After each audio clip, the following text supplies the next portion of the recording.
Hello everyone, Juxtaposition here. Today I want to continue on with the antidote for poppycock poison. I do consider nonsensical misinformation toxic poison. That's what I consider it. And that includes chemtrail deniers like Google. Google denies that there's such a thing as chemtrails. They think they're vapor trails.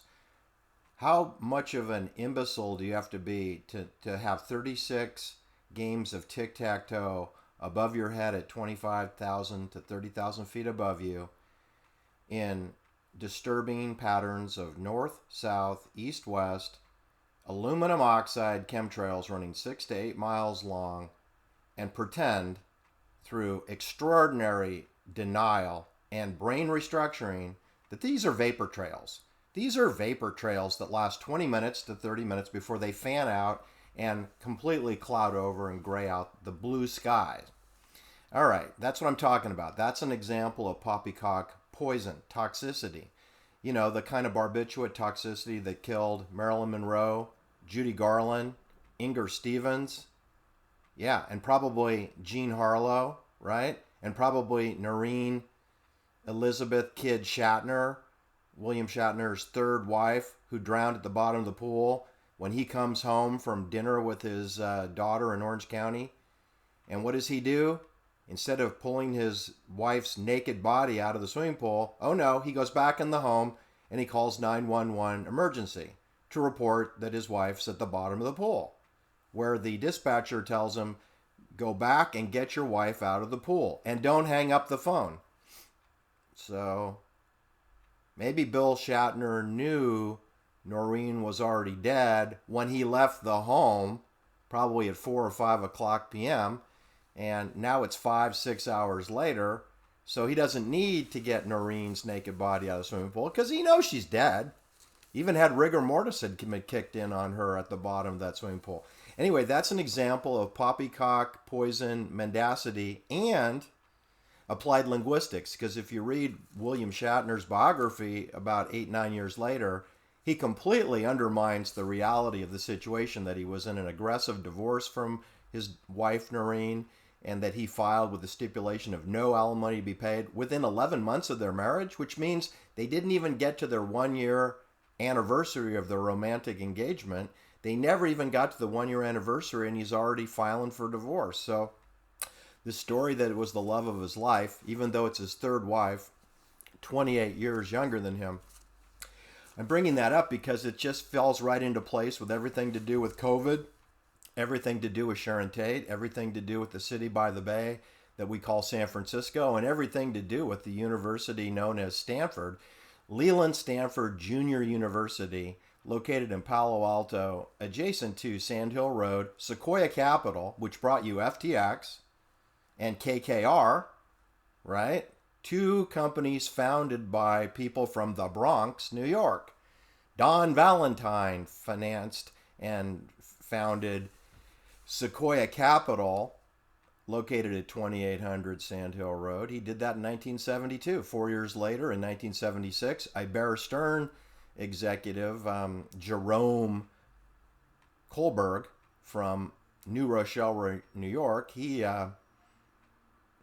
founded with two Bear Stearns junior partners, KKR, a venture capital merchant banking firm, also located at 2800 Sand Hill Road. What a coincidence that the two premier private bankers for the world are located in the same office building. 100 meters away from where Aaron Valente, age 33, was last seen alive visiting a KKR managing director at 2500 Sand Hill Road, right across from Stanford University, where her husband received a postgraduate degree in psychology at Stanford University. You know, where Caroline Ellison graduated in mathematics from Stanford University. You know, where George Shultz, the head of the CIA Provisional Housing Secretary of State, George Shultz from Princeton, and a fellow at the Hoover Institute, lived and died on the Stanford campus, Stanford University, Leland Stanford Junior University. He died there. And of course, that's the same location where Sam Bankman-Fried was born, on the Stanford University campus, and where Sam Bankman-Fried's two parents are law professors at the Stanford Law School, where little Caroline Ellison graduated in mathematics, and you have two legal scholars teaching at a law school in the state of California, which has no laws, because we operate under maritime admiralty law. We operate under martial law, military law. There's no common law. There's no constitution in the United States. There's no constitution in California. There's no constitution or Bill of Rights in force on the Stanford University campus. So why would you bother having a law school? I mean, the whole thing is absurd, right? But that's the world we live in, of indoctrination, not education, right? Infiltration, not invasion. Guerrillas by night, not armies by day. This is John Kennedy talking, right? And he got his head blown off for saying this kind of nonsense, right? Which is completely accurate information. It's the antidote for poppycock. The antidote for poppycock is that we are opposed by a monolithic force which uses covert means, and I'm going to embellish John Kennedy's remarks by saying the three M's: murder, mayhem, and mendacity. Those three things go with a monolithic force of totalitarian, military, authoritative, admiralty law, command and control. Do as I say, not necessarily as I do. Oath of obedience, oath of secrecy, and oath of world mission, even though you may not understand what the mission is. The mission is for you to build a prison walled system, society. And then to be imprisoned within the prison that you constructed yourself. If you work for database management, if you work in the nanotechnology science, if for a lab or a university or a weapons laboratory like Fort Detrick in Maryland, or at Edgewood, or at Lawrence Livermore Laboratory, at Los Alamos Laboratory, if you work in any of the University of California Systems laboratories or Stanford University Laboratory for microbiology, nanoscience, or any of the neuroscience centers located throughout the world, neuroscience, electroshock treatments, aka wavelength, radio, if you work in 5G, if you work in the mesh, if you work with Amazon Ring Camera, if you work anywhere within the satellites, or a contractor who launches satellites or builds satellites, or Lockheed Martin who monitors the traffic of satellites. If you work for any, you are part of the prison community. You are part of the prison colony. You're building a fortress which they can flip a switch and imprison you within that fortress that you constructed for some kind of a low wage. Because believe me, you all getting paid low wages, because if you want to know what people on Sand Hill Road make, look no farther than the FTX founder himself, which would be Doug Leone. Doug Leone is 65 years old and is worth a minimum of $6.1 billion, and he never founded the firm. He's just an employee. He's just the managing director for a time. But he is worth $6 billion, which means that he worked there for 34 years, so I guess he deserves it, right? You would have to make over $300 million a year in salary to get anywhere close to $6 billion after 34 years, okay? So I don't know how much you make at your job, but I'm just telling you, the people that work across the street from Stanford University, they make about $300 million a year. Doing banking. I mean, they don't even make a product, right? They don't even get their fingernails dirty, and they can make $300 million a year. So I wanted to tell you that that's the enemy of the people, right? Because I was going to start out with today's fake news article from Bloomberg. You remember Michael Bloomberg? Wasn't he the fake mayor of New York City? I mean, New York City pretty much only has fake mayors, right? Just like San Francisco and Los Angeles. They only have fake mayors. But anyway, so I got this article written by Ben Bain, who doesn't know how to speak English. And of course, he would be writing the article on behalf of Bloomberg News. FTX's blow-up reinvigorates the push for new U.S. crypto legislation. Ooh, wow. No mention of banking, traditional banking legislation, right? Because banks are unregulated, right? Right? Jamie Dimon, you know, the World Bank, the International Monetary Fund, Sequoia Capital, who brought you FTX. If it weren't for Don Valentine and Doug Leone, there never would have been an FTX, right? I mean, never mind Sam Bankman-Fried. Let's think in terms of who sent the $213 million of love over there. All right, so I'm going to read this article that was penned by Ben Bain. Oh, he's the bane of my existence. Okay, Bloomberg. The head of the Senate Banking Committee urged Treasury Secretary Janet Yellen to work with lawmakers to craft crypto legislation that tackles the risks exposed by FTX's spectacular collapse. Quote, as we continue to learn more details, the failure of this crypto exchange brings to mind the litany of financial firm failures due to the combination of reckless risk-taking and misconduct, comma, end quote, Sherrod Brown, an Ohio Democrat, he wrote in Wednesday's letter. Congress and the financial regulators must work to get all of this right. Okay. Let me just interject here. Sherrod Brown, Ohio Democrat. Be quiet. Zip it. Sit down. Nobody cares what you think. You're an imbecile and a moron.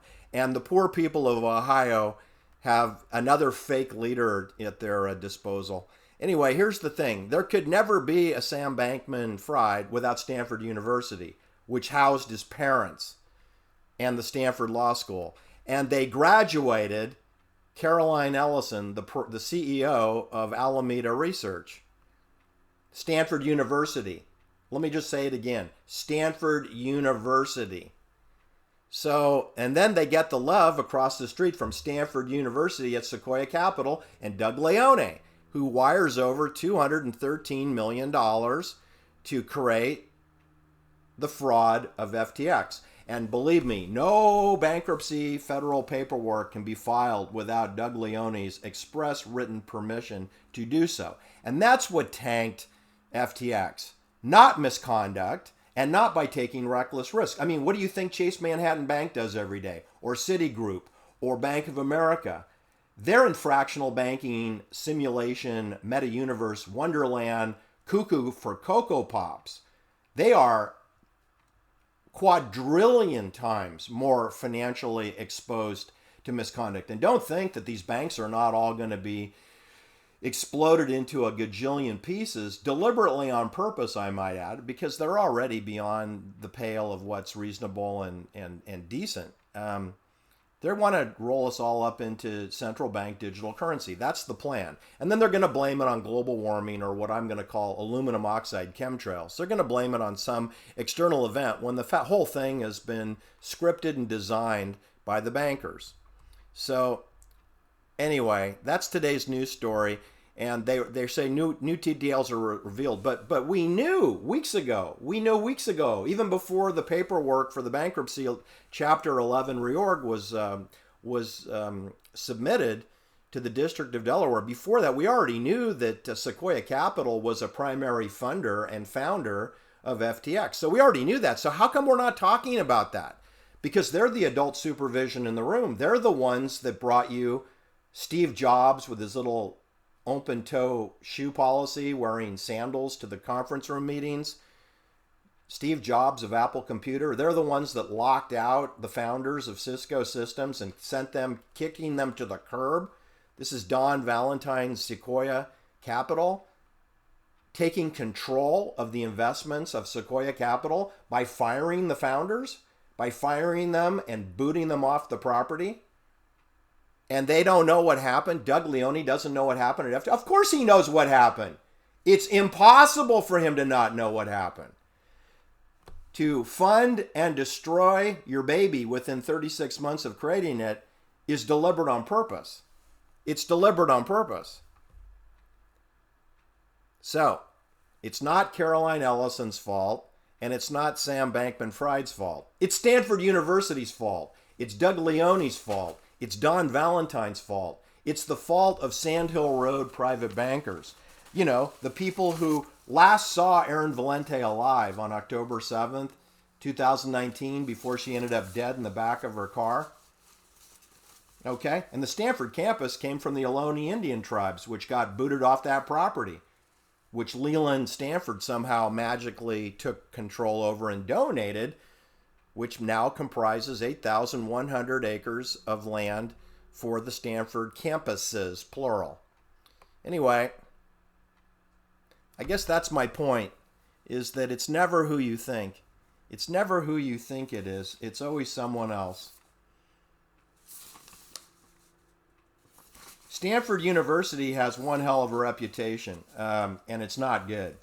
I mean, in 2015, they had Brock Turner, one of their steroid swimmers, and he allegedly sexually assaulted one of their students on the Stanford campus, which was owned at one time by the Ohlone tribe, or occupied. They didn't consider that you could own land. Anyway, Brock Turner was eventually convicted of 3 felony counts of sexual assault, and he attended Stanford University. You may remember just last week, Elizabeth Holmes was convicted of 4 counts of felony fraud to defraud investors, and she was sentenced to 11 years in federal prison. On November 18, 2022, Elizabeth Holmes attended Stanford University. And by the way, she also testified at her trial that she was raped on the Stanford University campus as a freshman. You know, that's like when Rachel Maddow says that she was outed as a lesbian by the campus newspaper at the Stanford University campus. So we have Stanford University associated with outing lesbians. We have them associated with having presided over the rape of Elizabeth Holmes, who goes on to drop out of Stanford and become a felony fraud white collar felon representing Stanford University. And we have Brock Turner, who was a swimming athlete student at Stanford, involved with felony sexual assault. That's 3. And then we have Tom Weisel, who graduated from Stanford undergrad and then got an MBA from Harvard, and he goes on to form Montgomery Securities, which brings you Amgen Corporation, which is the leading producer of blood doping products for athletes, which is their number one seller, not to anemics.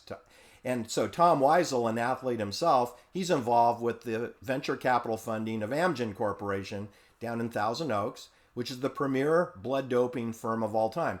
Then Tom Weisel has the audacity to create Montgomery Securities cycling professional team with Lance Armstrong, which is involved with blood doping and steroids and taking all manners of products. And that is a Stanford University alumni creation of Lance Armstrong, who then goes on to get a Nike contract by another Stanford alumni, Phil Knight, who gets an MBA from Stanford in sports entertainment.